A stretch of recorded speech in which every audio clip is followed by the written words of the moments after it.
we'll spend this time talking a little Cavs here. Tristan Thompson is contributing to the Cavs in a way I don't think anyone could have realistically expected considering where he was last year. It's a shame. On TV.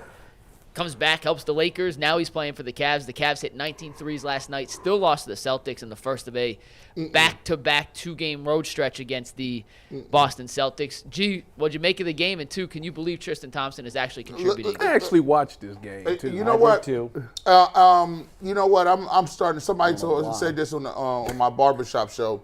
I'm going to keep it real, man. If y'all don't start paying these young dudes, I'm going to stop watching y'all. Because why is Craig Porter Jr. not playing? I don't understand it. The dude. So you don't like that Tristan's playing? I love the fact that Tristan's playing well. It ain't Tristan Thompson. It's the Jared Allens of the world. I watched your boy Dean Wade hit a tray yesterday. I don't care about Dean Wade hitting one tray. Sam Merrill? I like Sam Merrill. I like Sam Merrill. The problem with the Cavs is this. There's no rotation that you can think of.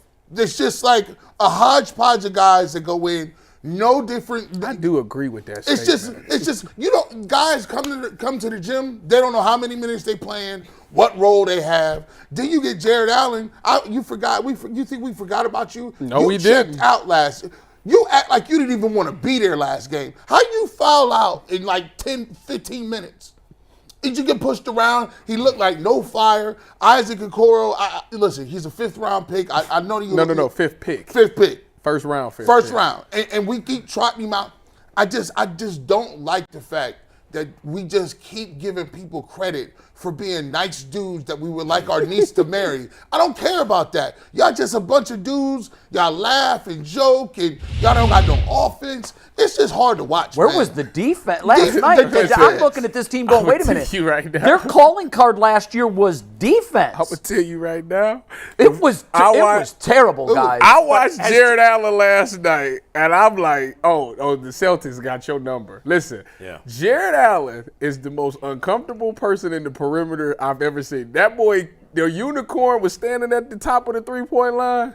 He ain't want no part. He kept sagging. No, he didn't really want to get up there. And I'm just like this would have been the game that you needed at Evan Mobley to be able to go out there. This would have been one of those games you had to sit Jared Allen until maybe Al Horford came on the court.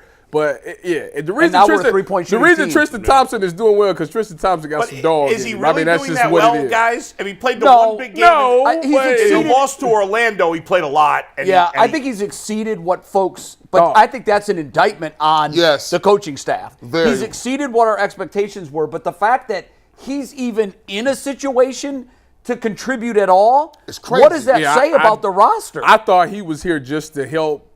I thought he was a coach on the bench. That's what I thought. In uniform. This man was just on NBA TV as an analyst. Like a couple days ago. Let me ask you guys this question. Last year, I think we all had a lot of fun watching the Cavs in the regular season, right? And then they crapped the bed in the playoffs. We all know what happened. This year, it seems like a chore just to watch the games. I do not. Are the fans having fun watching the Cavs? It's not on YouTube TV. When they were up 8 in the third quarter last night, late in the third quarter, I think it was 92-84, somewhere in that ballpark.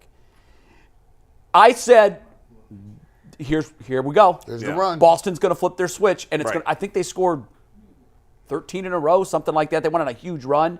Lead was over, and I'm like, that's exactly what I expected this team to do. When Boston was messing around, and then when it got time to get serious, they got serious, and we didn't have a chance. And I don't love the fact that they hit 19 threes.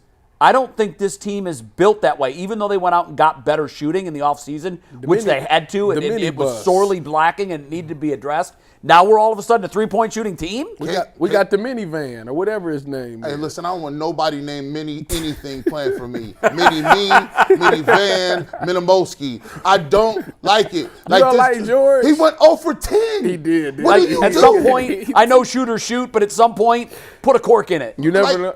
When Max Strus, I watched him intimately. I watched you play for the Heat. You locked eyes? Listen, we was on dates in my mind. I was intimately watching Strus. He was courting him to see what he would look like as a Cavalier. And he had a very narrow game plan. I'm going to come off these screens. I'm going to come shoot. This guy, first game of the year, he's dribbling the ball up court. And said in the post-game interview he was disappointed that Donovan took the game-winning shot. Whoa. Did he say that? Yes. He said, Donovan made it, but I was here and I was ready to go. In other words, like, whoa. When did you become 1A? What is going on? I know, man. You know what? The problem is they not defining roles over there. Well, who does that fall on? JB Bickerstaff. Every single complaint that What we is have all JB's mentioned, government name? it all goes back to James Barrett. I just made that I was up. about to say, is that what it is? I know you love government names. What is it? Figure it out. It's just and that's who he's going to be from now on. By the way, you know what's interesting? John Blair. John Blair. John Blair. You can't trust a guy with a middle name Blair. You can't. You cannot. Can't trust a guy with a middle Blair name Underwood is my second cousin. I do like Blair Underwood. Side. But it's his first name. It's not his second name. I know it's not. Yeah, go ahead. By the way, G's had some really funny lines today, so major kudos to him. Yeah, he's always laugh funny all to me. day. Minimowski. Number 2. Minivan, mini-me, For years, I'll say since the time I moved to Cleveland in 2011, for the last decade plus, the Cavs have often been fun to watch. Yes. And the Guardians have often been fun to watch. Right now, Cavs are miserable to watch and the Guardians are miserable to watch. But the Browns are fun as hell. Yes, they are. Yeah, Every Browns game is I was talking with some guys that I do the podcast with, and they're like, my God, every Browns game. I'm like, watching the Browns is what it used to be like watching the Yankees and Red Sox. The games go on forever. There's a million runs all scored. the games take forever. Gosh, y'all need to cut that out. You know why? Because they're passing it 55 times. But even early in the year where they weren't, they were still taking forever. It is like the Yankees, Red Sox. But you know what? One line comes to mind. Are you not entertained? No. That's what I'm saying. We got to cut it. No, because listen, I got to drive home after the post-game show. And the post-game show don't start. We ain't been starting till like 5 o'clock. It's like the Browns have had, for the 13 games, like they've all been gone down to the end except for the Arizona win, the Ravens loss, and the Titans win. The other, and those were all a while ago. The other 10 games have all taken forever. They've been... They're typically decided in our 2-minute warning show. Yeah. I mean, it's crazy. And right now, it's like, it's almost like a badge of honor that the Browns have all these injuries. Because it's almost like, oh, who cares? This guy's hurt. They can just keep playing well. It's nuts. You're right, though, about how all 3 teams have just switched places. Yeah. It's always been the Cavs and Guardians are fun to watch. And the Browns were like slow water torture. Right. Now it's like, give me the Browns games. And I watched the Cavs game last night, and I'm telling you, my hand was shaking with the remote in it. Like, I'm done. Yeah. I'm done. I was going to blast out, and I couldn't. But they're not fun to watch. I don't know how many times I said on the radio over the years, not only are the Browns bad, but they're boring.